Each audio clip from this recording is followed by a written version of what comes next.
Magandang umaga po sa inyong lahat. Good morning. Kumusta po? Okay pa? Bumababa na ba ang presyo ng gasolina? At nagpapasalamat ako kahit po malayo kayo dito sa Manila Cathedral, ay dito pa rin kayo nagsisimba kung araw ng linggo. At welcome po sa inyong lahat, lalo na sa mga first-timer dito sa Manila Cathedral. At good morning din po sa mga sumusubaybay sa atin sa kanilang mga tahanan o lugar na pinagtatrabahuhan.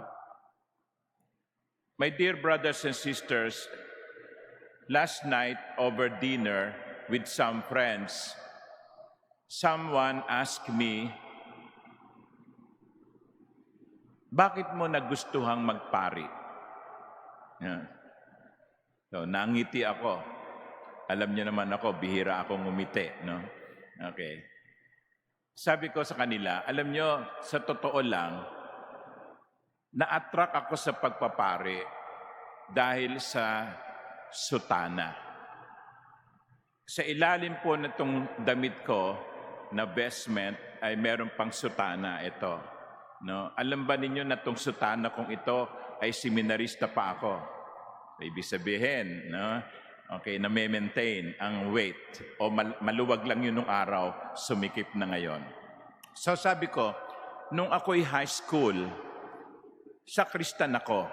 Katulad nitong mga lalaking kabataan na nasa likod ko. At meron kaming sinusuot kapag nagsiserve. Ang tawag doon ay sutana na iba't ibang kulay. Okay. Green na sutana, hindi puti. Violet, pagpatay. Green, pag ordinary time, season. Pula, kapag special. At pagkatapos nun, sa ibabaw ng sutana, ay sinusuot yung tinatawag na surplice. Kaya, gustong-gusto ko yon. Planchado pa yon, ha? Okay, kaya ang tigas noong sutana. Kaya pag nagseserve ako, no, at suot-suot ko yon, ay feeling ko akong pinakamagandang lalaki sa parokya namin. Kaya maganda din po yung mga altar servers ngayon, nagsusutana o nag-aalba. Hindi yung polo barong lang. Kasi may mga ibang parokya, ganun ang kanilang mga servers nakabarong. Kasi para sa akin, yon ang naka-attract sa akin para gustuhin kong magpari. Yung iba naman po, kasi kanya-kanya kaming kwento ng bokasyon eh. Yung mga pare, mga madre, we have our own stories of vocation. Yung iba naman, na-attract na pumasok sa seminaryo kasi may swimming pool. Sa Guadalupe Minor Seminary, may swimming pool doon. Kaya siguro sabi ng ibang mga bata, ay gusto kong dito mag-aral kasi may swimming pool or may basketball court. Pero alam nyo, pag pumasok ka sa seminaryo, nung pumasok ako sa seminaryo, ang unang attraction ko, sutana, pero nung pumasok ako sa seminaryo, doon na yung totoong bakbakan. Doon mo madidiscover, para ba ako dito? Dito ba ako talaga tinatawag? Ito ba talaga ang aking bokasyon? Alam nyo, nung first year ako, pumasok ako noong 1977. Talaga, no, nagkakabukuhan na ng edad. No? 77, pumasok ako first year college. I think we were 22 in the batch. Only 8 became priests. Nalaglag yung marami. Because that is the reality. The reality is you think you may be called, but actually you are called to somewhere else. You think you may be called to the priesthood, but the Lord is calling you to do something else. You think you may be called to a religious life, to the religious life, but God may be calling you to something else. Tandaan nyo ha, hindi naman lahat ng, hindi yung pag-aasawa, hindi naman yan masama. Yung hindi pag-aasawa, hindi rin yan masama. Okay? Kaya don't be shy or embarrassed that you are single. Not everybody is called to the priesthood. Not everyone is called to be a madre. Sabi nga not all flowers are for the altar. Some are for the table. Kaya yun po ang una kong punto sa umagang ito. Dapat maging malinaw sa atin ang pakikinig.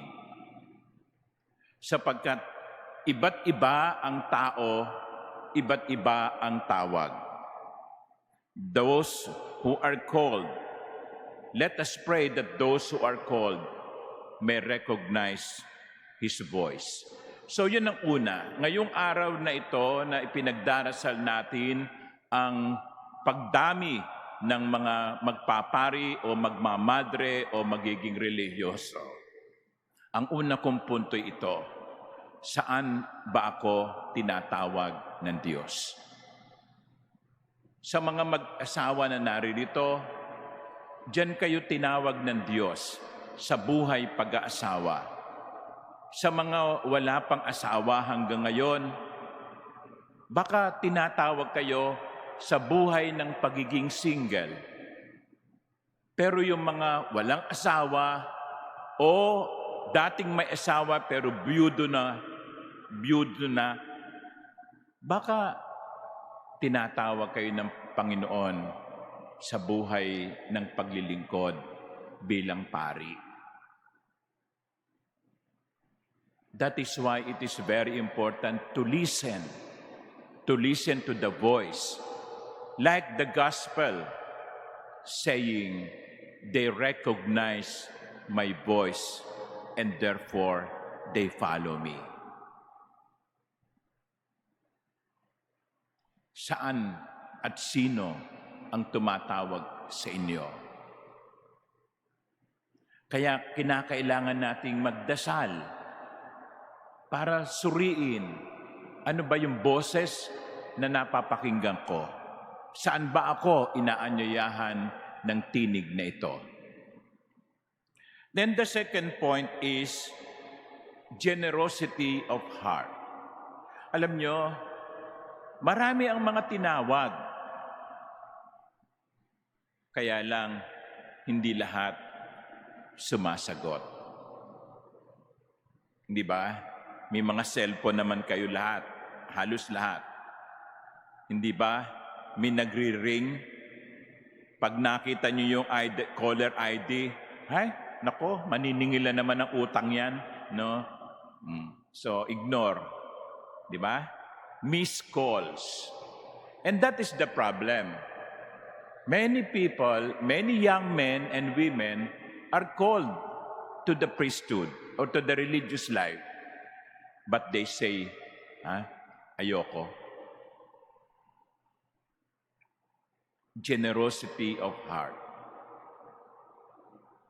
At kumisan, hindi yung bata ang ayaw, kundi yung magulang. Pag nagpaalam yung bata, Mami, gusto kong pumasok sa seminaryo, gusto kong magpare, katulad ni Monsignor Rolly. Wow, no? Sana merong ganun, no, na-inspire sa akin. Ano sasabihin ng mami? Anak, wag, sayang ka. Gwapo ka pa naman. Na para ba sinasabi mo, pag pangit ka, magpari ka na lang. O kaya sasabihin ng magulang, wag anak, matalino ka pa naman. O pagkatapos magrereklamo kayo, yung pari namin, walang kakwenta-kwenta ang homily. Kasi binibigay nyo yung pinakabobo. Yan. And that brings me to that third point.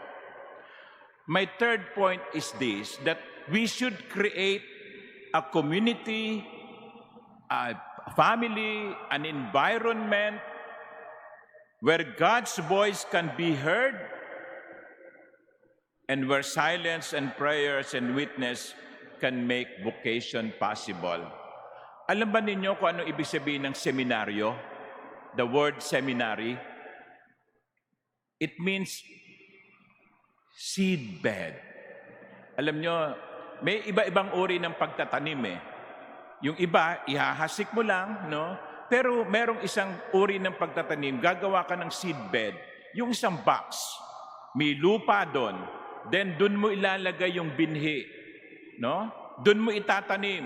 At pag meron ng isa o dalawang dangkal yung tanim, doon mo na siya kukunin at itatanim mo na siya sa lupa. That is the seminary. A seedbed where seeds are nurtured. No, you know, our family, our community, our parishes should be like seedbed, kung saan ang binhi ay naitatanim. Nagsisimula po sa pamilya ang bukasyon. Nagsisimula ito sa mga magulang na nagtuturo sa kanilang mga anak na maging bukas palad. Alam nyo, si Cardinal Sin, I think naikwento ko na to sa inyo. Kinukwento ni Cardinal Sin, nung sila'y bata pa, yung nanay niya, no, Pilipina ang nanay niya, Chinese ang tatay niya, kaya mistiso siya. Sabi niya, every Sunday, bago kami magsimba, malapit lang ang simbahan sa bahay nila. Ito siguro at yung fire station, no? Okay, kung hindi ako nagkakamali. So sabi ni Cardinal Sin, every morning, Sunday morning, bago sila magpunta, bibigyan na sila ng pera isa-isa ng kanilang nanay. Hindi ko lang alam matandaan kung magkano yung binibigay. Basta. At yon ang ihuhulog ng mga bata ng nilang magkakapatid sa collection bag pagdating sa misa, sa offertory. There, his mother taught him and his siblings to be generous to the church. Alam niyo, maganda siguro yun, no? Mga magulang.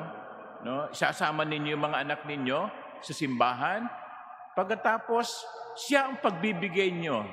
Maghuhulog kayo sa kolekta, pero huwag kayo maghulog. Yung bata ang paghulugin nyo. Para natitrain yung bata na maging generous sa kanyang simbahan. Kaya mga magulang, so, anong tinuturo ninyo sa inyong mga anak? Seedbed. Ang pamilya, ang community, ang parokya. Sige, kayo rin, no? Baka mamaya dumating ang isang araw ng linggo. Sarado ang katedral. Bakit?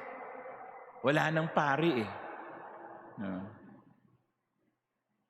Baka dumating yung araw na wala na tayong misa sa mga simbahan kasi wala nang magmimisang pari. Today, my dear brothers and sisters, I invite you to listen to the voice. What does the Lord want you to do? To respond positively to the invitation of the Lord. And finally, to create an environment where vocations will grow. Amen.